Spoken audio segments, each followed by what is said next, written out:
Hello, I'm Emily Blunt. This is my husband, John. Crikey, what fun is this? Hey, God. Why are you mocking my accent? Because it's fake. It's about time we end the charade. It's not fake. I'm from London, England. Charade. I'm from London, England.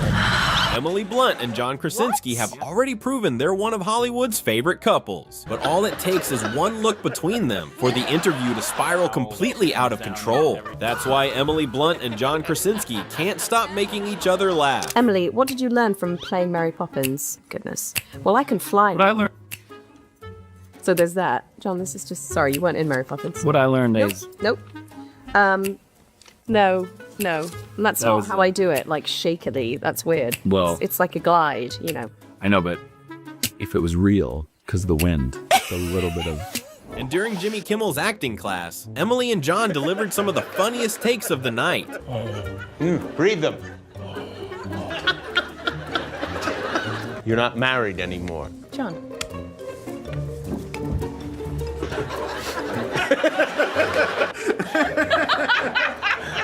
And just look at John reminiscing about the time he almost became Captain America.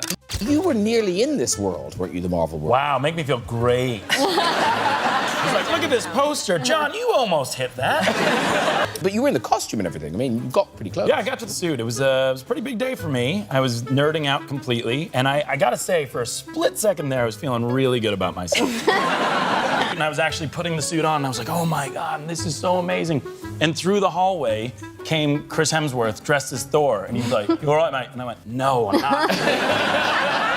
When he was named the sexiest man alive, Emily had a very different reaction than anyone expected. Did you That's how it tell is. anybody? You can't, because you can't. No, you can't tell anybody. Anybody. No, So, I mean, Emily knew, obviously. Yes. Right. Emily knew. Was Or she maybe- surprised? Of this? Yeah. Or Marvel? No, this. Was she like, it's about damn time, or she's like, yes, darling, I don't know. There was so much laughter on the other end of the phone. It was hard to get words, but sure, yeah. sure. They just want to find a guy to make them laugh. Isn't that what they say? Exactly. Is supportive when it comes to her husband's work. How many times have you been to see the play? I will have seen it by the end 4 times, which I feel is very wifely. It's pretty solid. It's like a solid number. How long was the run? It's only 6 weeks. So 6 weeks? Oh, yeah, that's good. Yeah, that's really good. That's strong. So Don't get crazy. It's not that good. You'd be there every night with notes. I mean, if Kanye was in a play, Kim Kardashian would be there every night. Every night. Yeah. But when the two of them team up to pull a prank, it's even better. After all, Emily and John have a long tradition of pranking Jimmy Kimmel and his wife. They even did the door handles individually. Oh my God. Oh my God. And we really went to town. We had toys, candy canes, snow. We wrapped all their doors and windows, and then John came home from work, and he was surprised. And this is LA, keep in mind. We had carolers. It was time to bring it.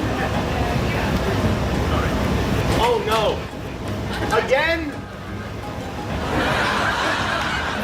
I feel like this happened already once. Unbelievable. This time, though, the prank happened right in front of everyone. Well, you know, the thing is that I don't think we can stop at that, so I just want to take a quick look live at your car. Oh no. And just... Are you kidding me? When John traveled to Emily's home country, immigration officers made sure to leave him with a special message. I was shooting something in Montreal, so I flew back to see the kids and my wife. I remember going through customs, everything was fine, and then 1 week, just got unlucky, and there was a guy about my age, seemed a bit grumpy. Let me see. He said, yeah. He said, you an actor? And I said, yeah. He goes, what do I know you from? And I said, I don't know if you'd know. I mean, we did the American version of your British Office. Strike one. Yeah. Oh. I love that show. The UK version. I was like, I get it. And then he said, who are you visiting? I said, my wife. And he said, is she an actress? And I said, yeah. He said, would I know her? I said, I don't know. And he said, what's her name? And I said, Emily Blunt, as he was writing something, and he went, you? But according to Emily, there's actually a very simple explanation for that. I did encourage him that he would be welcome more if he stopped wearing a baseball cap, because I just said, you look so American. Nobody wears baseball caps. Oh, that makes it better. You look so American. Just take off the baseball No, I cap. just wanted you to blend in a bit. That's just called prejudice, is what it is. He went out and bought himself a tweed flat cap, and he walked down the street, and it was like the sun came out, because suddenly a guy turned to him and he went, all right? What? Not every story about this couple is about joking around. Sometimes it's enough to see how much John supports Emily.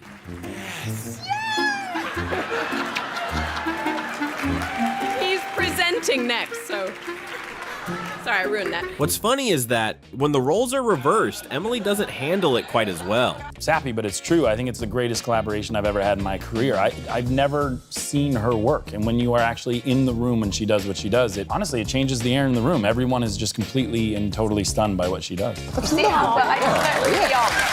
This is what I had to learn early on in our relationship, was that British people are notoriously terrible at taking compliments. Just like, it's kind of like, stop talking. No, that's actually what she did. We first met, and I was like, I just want to get out of the way. I'm a huge fan of yours. And she went, When they were asked about their first celebrity crush, the answers almost caused a tiny marital crisis. Who's your first celebrity crush? Come on, dish it, John. Probably was Alyssa Milano. What? Yeah. My first celebrity crush was... No, was probably Damon from Blur.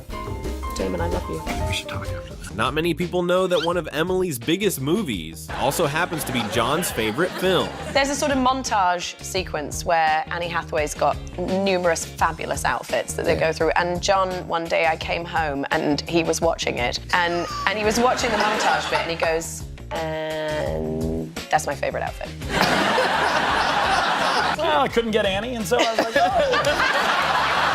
And of course, their love story had to be just as unique as they are. I was incredibly nervous because I was a big fan, and probably too big a fan of The Devil Wears Prada, so I tried to contain my excitement when I met her. So how did it work out if you come by as a sheepish nerd? I tried to hide the sheepish nerd and come across more masculine. I don't know if it worked or not. No, I shook her hand, and to be honest, I knew right then and there that I felt everything I needed to feel for her. But after finally getting that first date, John was convinced he'd completely ruined everything. Was she intimidating at all to you? Yes, incredibly intimidating. And then on our first date, I decided I'm gonna really hit the gas and bring her to a gun range. What? Yeah. Yeah, I love that a lot of people are clapping. Amen! Finally! They're clapping and reloading. No, I think that I was so sure that I would never end up with her because she'd be like, this is ridiculous. I can have anyone, not you. That I was like, you know what? I'm gonna blow it right away. And then that way you don't feel bad. And naturally, even their couple nickname became the subject of a joke, and the result was just as ridiculous as it was adorable. And are you like Brangelina or, Benifer or Well, we were Jedward? sort of, our name is Crunt, we've decided. It was Bluntinsky. Yeah. It just seemed long and long-winded, so Crunt felt efficient and sort of... Do you use Crunt a lot? Every restaurant. Is that your table in the back available for Crunt? Yeah. All it took was Graham slightly stumbling over his words while talking about their kids for the two of them to start teasing You're him. having your children spending time here. Because are they American children? You said it kind of sneeringly. Go on, go ahead. Yeah, this is getting weirder. You like dry heaved. You were like, are they American? But it seems Emily is still determined to make the British side win. So you're sort of fighting the Brit corner in the household. Oh, yeah. I feel sometimes, yeah. Like, how would that play out? Oh, she has like a Union Jack towel that she comes down in every day. Things like that I find are aggressive because I don't... Although, judging by everything, John's American side has already started influencing the next generation of the family. Your husband's accent. Well, Hazel had my accent for a really long time and would say things like water, which I was really proud of. And then the other day she goes, can I have some water? And I went, it's water. And she was like, no, it's water. Well, the costumes were quite hard to work in. There were so many, so you think, crikey, like, which one do we... What fun is this? Oh, God. Why are you mocking my accent? Because it's fake. It's about time we end the charade. It's not fake. I'm from London, England. Charade. I'm from London, England. You can be a real sometimes. A real Come on. John decided to make a joke about Meryl Streep. The very first time they met, he just wasn't expecting her response. Right, and we were doing It's Complicated, and the first time I met her, I was answering the door for her over and over and over again in the scene. Yeah, shooting a scene where you open the door just for opening her, the door. Hey, how are you? And then it was getting a little scary, So I figured I'm gonna make a joke with Meryl Streep. And I said, the next time I open the door, I'm gonna be shirtless, just so you know. And she went, then you might wanna drop and do a couple more push-ups. And I was like, I just got burned by Meryl Streep. Who can leave both Emily and John completely speechless? Barack Obama. You met President Obama recently. I did. We were at the ceremony, and then as we were walking out, someone popped out of like a secret door, and you were like, do you wanna meet them? And I was like, yes.